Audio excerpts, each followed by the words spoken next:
escapar de las condenas del mundo, huir de la Europa devastada por el fantasma encarnado y gris de la hambruna. Destino insular, principios del siglo XX, la numerosa familia de Orlando y Victoria, agasajados por las duras manos del trabajo de la tierra. Isla Paulino, el nuevo sueño que germinaba entre sus almohadas en esas montesinas noches del silencio espectral.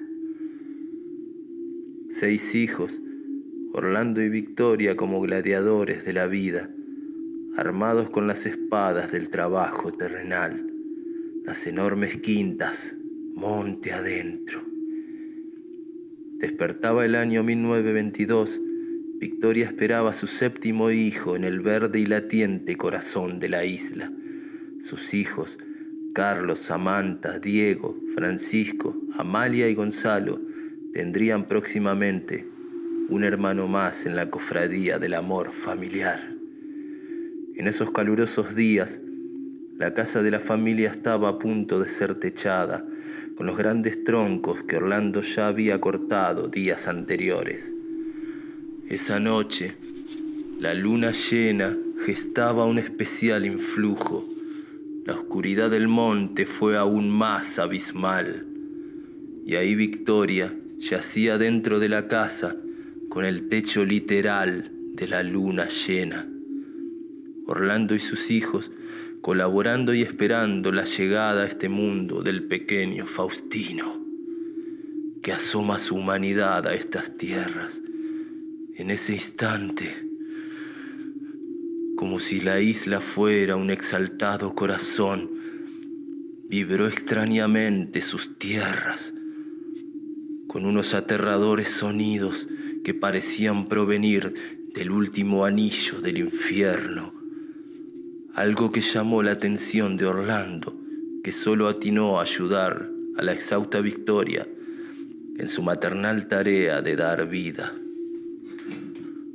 Faustino ya estaba entre los suyos, la frondosa familia y su primera noche en la tierra.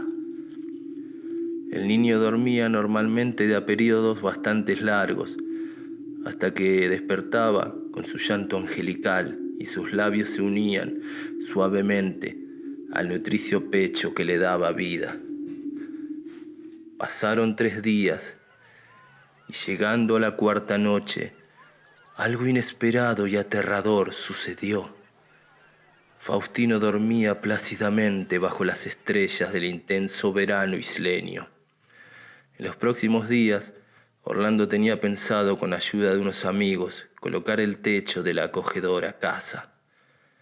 Al pasar el tiempo que Victoria estimaba que el niño iba a despertar a pedir su ración de maternal alimento, al no oír su llanto asegurado, Orlando y Victoria caminaron ligeramente hasta la habitación y al abrir la puerta, un estupor frío contrastaba la calurosa noche y al acercarse a la pequeña cuna del niño, el horror y el dolor. Faustino yacía inmóvil con sus enormes ojos cerrados y su piel tan pálida como un pequeño y traslúcido fantasma. La facción de dolor en su rostro, el pequeño Faustino había dejado este mundo. Apenas había llegado, hace 4 días, la angustia como un invisible psicópata que ajustaba la cuerda nocturna en los cuellos de Orlando y Victoria. Los niños no comprendían la dantesca devastación de sus almas. Así los días siguientes serían del más siniestro surrealismo. Había que esperar la llegada de la lancha hospitalaria, que solo se acercaba cada 10 días a la isla. Así pues se podía trasladar el cuerpo del pequeño Faustino. El destino entrelazado, lamentablemente, al compromiso del trabajo de la tierra, en esos duros tiempos se hacían notar. Eran los días más calurosos de 1922.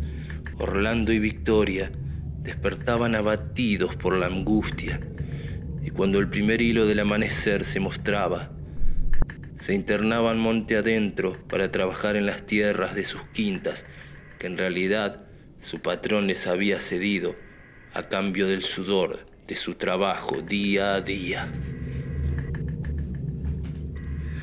Así los pequeños niños quedaban en la soledad de la casa, sin entender mucho la situación. Victoria había preparado el cadáver de Faustino con pequeñas mortajas blancas, ahí, en su pequeña cuna, donde yacía como un decoroso sueño eterno, esperando su apropiada sepultura. Dos de sus hermanas, Samantha y Amalia, apenas sus padres se iban de la casa, ellas se despertaban a comer el pan que Victoria les dejaba preparado sobre la mesa. Así fue que, obnubilados por el trauma y sin comprender, abrieron la puerta de la habitación de Faustino. Se acercaron a la cuna y, sorprendidas, no pudieron creer lo real de lo que para ellas era un hermoso muñeco de bebé humano. Samantha lo tomó entre sus pequeños brazos y cuando el sol bañaba la costa de la isla, las niñas salieron a jugar con su juguete macabro y realista, que no perdía de su rostro las facciones más horrendas del dolor. Amalia le peinaba sus finos cabellos, Samantha lo tomaba y lo sentaba sobre un tronco seco posicionado frente al canal del río. Ambas le cantaban bellas canciones de cuna hasta que el sol se izaba a lo más alto del cielo y ellas volvían a la casa, dejando el cadáver en la misma posición en la cuna. Y así esperaban la llegada de sus padres para luego almorzar todos juntos.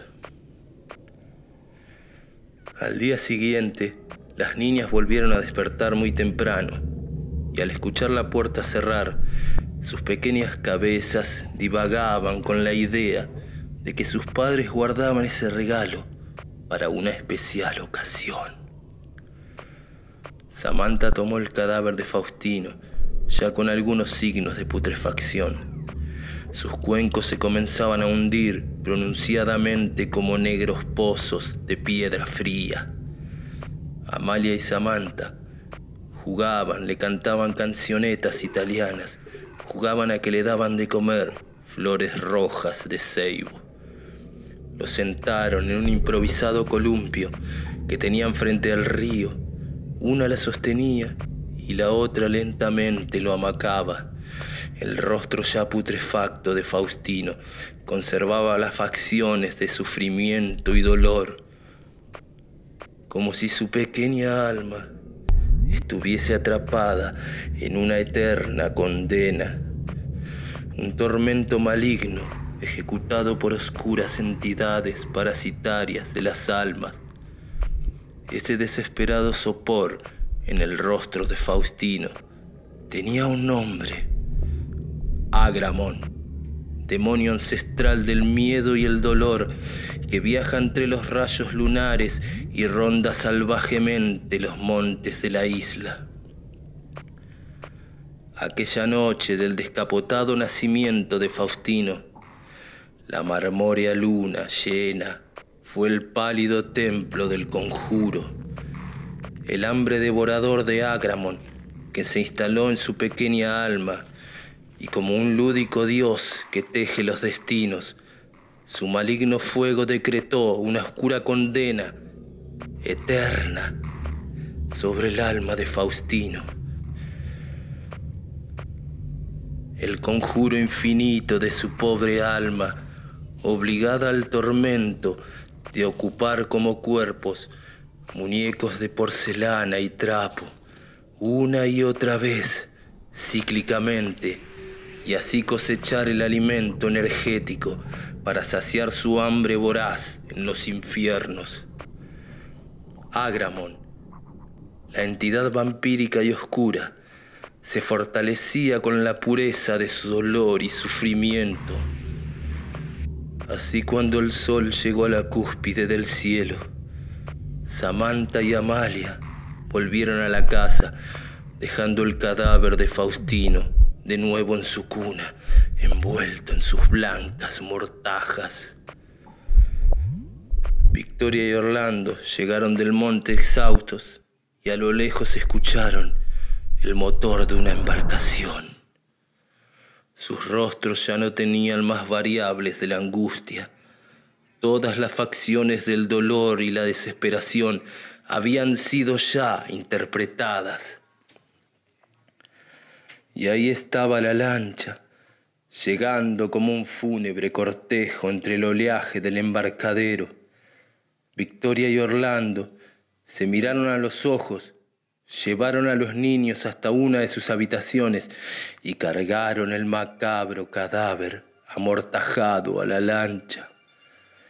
Y así Faustino tuvo su retardada sepultura. Su pequeño cuerpo, que solo habitó 4 días este mundo, eso bastó para que su alma sufra la condena eterna de Agramón.